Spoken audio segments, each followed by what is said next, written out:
Romain Saillard, bonjour et bienvenue sur ce plateau. C'est toujours un plaisir de vous accueillir. Vous êtes notre expert, avocat d'affaires ici sur BFM Business. Et aujourd'hui, avec vous, nous allons répondre à cette question qui nous titille tous, Romain Saillard.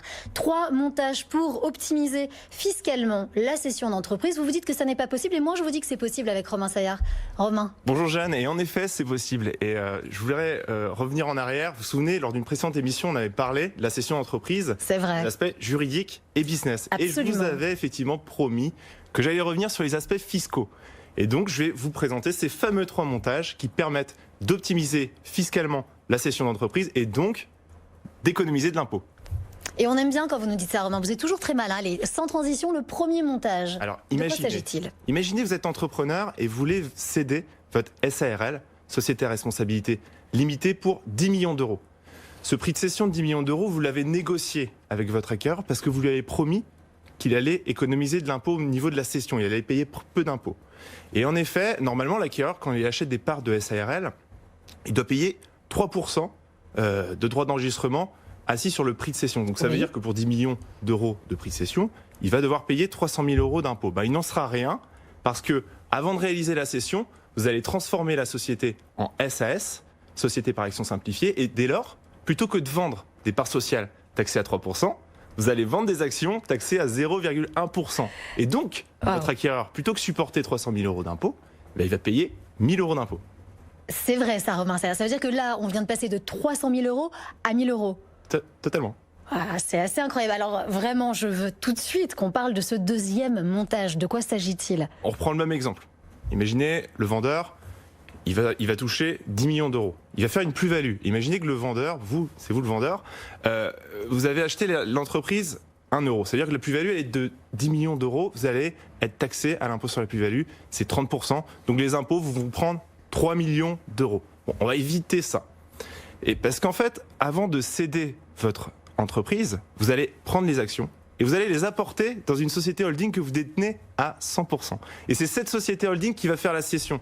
Alors vous allez me dire, mais il y a bien un impôt quelque part. Oui, Romain, quel est l'impôt à ce moment-là ? Ce que je peux vous dire, c'est que la holding ne fait pas de plus-value. Parce que la plus-value, c'est 10 millions prix de cession, moins le prix d'acquisition, mais qui est pour la holding de 10 millions, parce que c'est la valeur d'apport.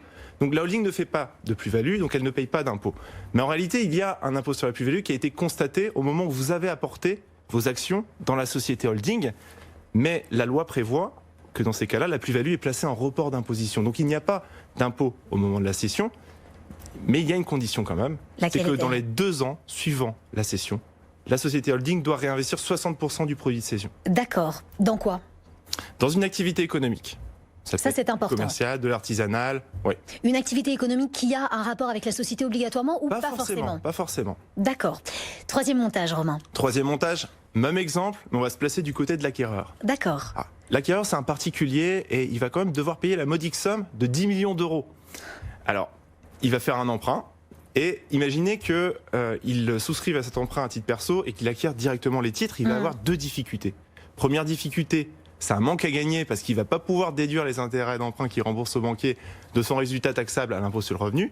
Deuxième difficulté, je peux vous parier que son opération financière, elle est bancale pour des raisons fiscales, parce qu'en réalité, pour rembourser le banquier, il va devoir remonter du dividende de la société dont il a fait l'acquisition. 10 millions d'euros, c'est énorme en même temps. Hein, voilà, sauf que les dividendes, ils sont taxés à 30%. Donc imaginez, vous devez rembourser 80 votre banquier, et que vous pouvez financièrement vous permettre de remonter 100 en dividendes, vous allez me dire, c'est bon, on peut rembourser le banquier avec les 100. Mais non, parce que les impôts vont vous prendre 30, en sorte qu'il ne vous restera plus que 70, et vous ne pourrez pas rembourser le banquier. Donc le montage, il est bancal. Pour pallier ces difficultés, je vous propose un montage qui s'appelle le leverage buyout, le LBO. On va faire la même opération, sauf qu'en fait, au lieu que ce soit le particulier qui emprunte et qui achète des titres, il va créer une holding, et c'est cette holding qui va faire l'acquisition et l'emprunt.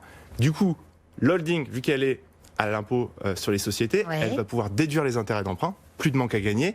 Et deuxièmement, les dividendes que la holding va remonter pour rembourser le banquier, ils vont être très faiblement taxés, parce que les flux financiers entre 2 sociétés liées d'un même groupe en dividendes sont très peu taxés.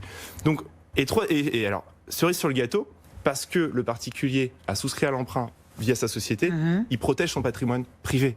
Et ça, c'est très important. Et ça, c'est très important. Donc, finalement, On a optimisé fiscalement une opération d'acquisition pour la rendre viable sur un plan financier. Romain, ma dernière question, et parce que c'est très intéressant, comment est-ce qu'on met en place tous ces montages? On est obligé de voir un avocat d'affaires. On est obligé de voir un avocat d'affaires, c'est sûr. fondamental, parce qu'évidemment j'ai essayé de simplifier les choses, mais il y a des éléments techniques qu'il faut impérativement maîtriser.